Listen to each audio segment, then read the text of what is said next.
qui caractérise le tournant gestionnaire pour nous, concrètement, quand on le regarde sur le terrain, c'est que euh, il, ne- il considère qu'on peut traiter toutes les questions du travail grâce à des outils qui sont essentiellement des outils quantitatifs qui produisent des chiffres, hein, supposés représenter l'objectivité. Il s'intéresse à la mesure du travail ou la mesure de la performance de façon quantitative, objective, par mesurage. Et en gros, ce qui les intéresse, c'est les objectifs, hein, d'un côté, bon, qui sont fixés selon certaines modalités très particulières quand il s'agit des gestionnaires, parce que c'est des contrats d'objectifs en réalité qui font signer aux salariés.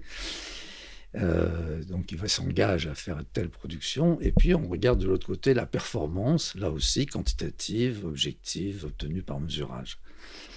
Entre les deux, évidemment, il y a tout le travail vivant.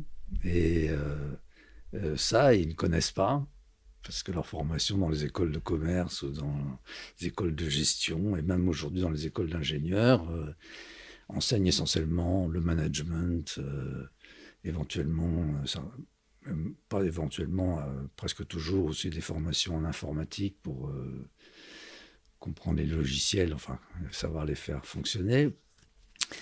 Euh, donc ils ont une formation de ce type, hein, mais ils ne connaissent rien au travail et ne veulent d'ailleurs rien en savoir.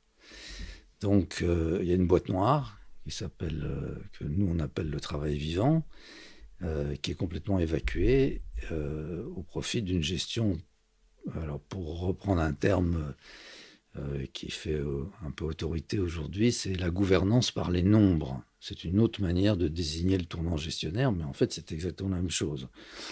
Le tournant gestionnaire insiste davantage sur le fait que ce sont des gestionnaires qui ont pris le pouvoir, alors que la, la gouvernance par les nombres, c'est un travail plus théorique, si vous voulez, sur la manière dont la transformation s'est faite entre le système industriel classique jusqu'à la fin du XXe siècle et le système gestionnaire.